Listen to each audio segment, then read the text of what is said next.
Railway group D में selection चाहते हैं तो ये वीडियो आपके लिए काफ़ी यूजफुल होगी। राम राम प्यारे विद्यार्थियों, स्वागत है आपका आज की वीडियो में। आज की वीडियो में हम आपको रेलवे ग्रुप डी 2018-2022 के एग्जाम में जो प्रश्न पूछे गए थे उन प्रश्नों को हल करवाएंगे। तो ये वीडियो आपके लिए काफ़ी यूजफुल होगी, वीडियो को पूरा अंत तक देखना है। ये आज की वीडियो का पहला प्रश्न, निम्नलिखित में से किस वर्ष में भारतीय टोल अधिनियम पारित किया गया था? तो 1851 में जो है भारतीय टोल अधिनियम पारित किया गया। ये रहा आपका अगला प्रश्न। ये सभी प्रश्न दोस्तों देखो 2022 में पूछे गए थे। राष्ट्रीय वायु खेलकूद नीति 2022 के तहत भारत में वायु खेलों के लिए कितने स्तरीय गवर्नेंस संरचनाएं होती हैं? तो 4 स्तरीय संरचनाएं होती हैं।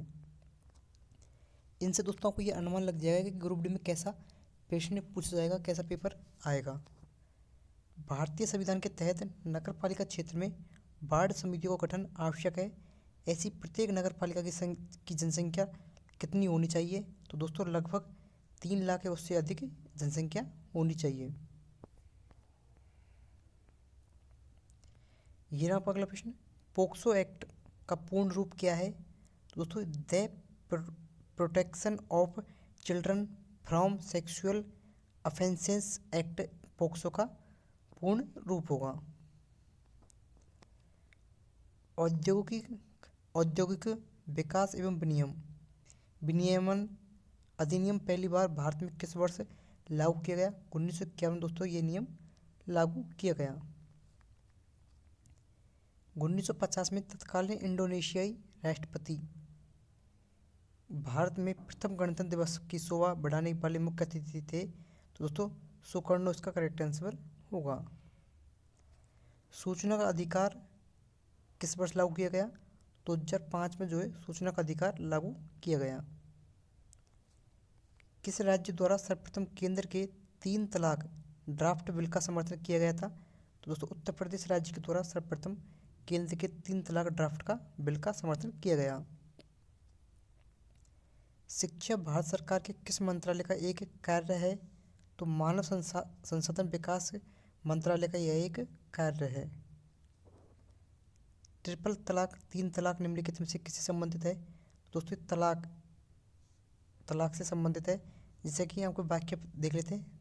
ट्रिपल तलाक या 3 तलाक इस्लाम धर्म में दिया जाने वाला एक तलाक है, जिसमें तलाक ए बिदअत के नाम से भी जाना जाता है। 3 तलाक के अंतर्गत पुरुष एक बार में ही 3 बार तलाक बोलकर या फिर पत्र या SMS या किसी इलेक्ट्रॉनिक माध्यम से 3 बार तलाक भेजकर अपनी पत्नी से तलाक ले सकता है, जो कि एक तरफा है। ये 3 तलाक का मतलब था।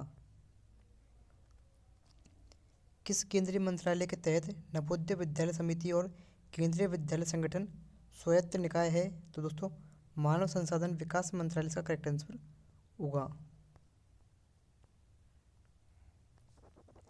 निम्नलिखित में से किस देश में संघीय सरकार की प्रणाली लागू नहीं है? तो दोस्तों चीन में संघीय सरकार की प्रणाली लागू नहीं है। किस देश को मुख्य रूप से कम्युनिस्ट दलों द्वारा शासित किया गया था? तो दोस्तों चीन इसका सही आंसर होगा। राष्ट्रीय विकास परिषद NDC की स्थापना कब की गई? तो 1952 में दोस्तों इसकी स्थापना की गई। अब दोस्तों हम आपको भूगोल से संबंधित कुछ प्रश्न हल करवाएंगे। ये भूगोल में सौरमंडल से संबंधित कुछ प्रश्न। क्या सूर्य के वायुमंडल में सबसे प्रचुर मात्रा में पाए जाने वाला तत्व है? तो ऑक्सीजन सूर्य के वायुमंडल में सबसे अधिक मात्रा में पाए जाने वाला तत्व है ऑक्सीजन। इसकी थोड़ी दोस्तों को व्याख्या जरूरी है देखना। जैसे कि सूर्य प्रमुख तत्व हाइड्रोजन है। सूर्य एक गैसीय गोला है जिसमें हाइड्रोजन की सर्वाधिक मात्रा 71%, हीलियम 26.5%, अन्य गैस 2.5% उपस्थित होती हैं। सूर्य का केंद्रीय भाग करोड़ कहलाता है,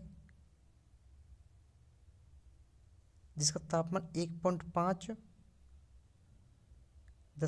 दोस्तों सॉरी मैंने आपको गलत बता दिया था। सूर्य के जो वायुमंडल प्रचुर मात्रा में पाया जाता है वो हाइड्रोजन पाया जाता है, ना कि ऑक्सीजन। ऑक्सीजन दोस्तों गलत बता दिया था, उसके लिए क्षमा मांगता हूँ। आप हाइड्रोजन को तो सही आंसर कर लें। ये अगला प्रश्न, सूर्य पृथ्वी की सतह पर कितने मिनट के कोण का कोण पर सामने होता है, तो दोस्तों ये पृथ्वी सतह पर 32 मिनट के कोण पर सामने होता है। पृथ्वी द्वारा अवरुद्ध सूर्य की शक्ति लगभग कितनी है? तो 1.8 इंटू 10⁻11 मेगावाट इसका करेक्ट आंसर होगा। शुक्र ग्रह के गाढ़े सफेद और पीलापन लिए हुए रंग के बादल इनमें से किस अम्ल से बने होते हैं? तो ये दोस्तों सल्फ्यूरिक अम्ल से बने होते हैं। ये रहा अगला प्रश्न, पृथ्वी का द्रव्यमान लगभग कितना है? तो 6 इंटू 10⁻24 kg दोस्तों पृथ्वी का लगभग द्रव्यमान है। और आप देख सकते हैं ये प्रश्न कितनी बार पूछा गया है। RRB ग्रुप डी 2018, 2018, 2018, 2018, 2018 के दोस्तों 4 शिफ्टों में ये प्रश्न पूछा गया है कि पृथ्वी का द्रव्यमान कितना है, कि 6 इंटू 10⁻24 kg जो है पृथ्वी का द्रव्यमान है। नेपच्यून के अलावा कौन सा ग्रह ब्लू प्लेनेट के रूप में भी जाना जाता है? तो पृथ्वी दोस्तों ब्लू प्लेनेट के रूप में जाना जाता है। कुछ ग्रहों के उपनाम है और उनमें से एक लाल ग्रह है, ये ग्रह कौन सा है? दोस्तों मंगल इसका करेक्ट आंसर होगा।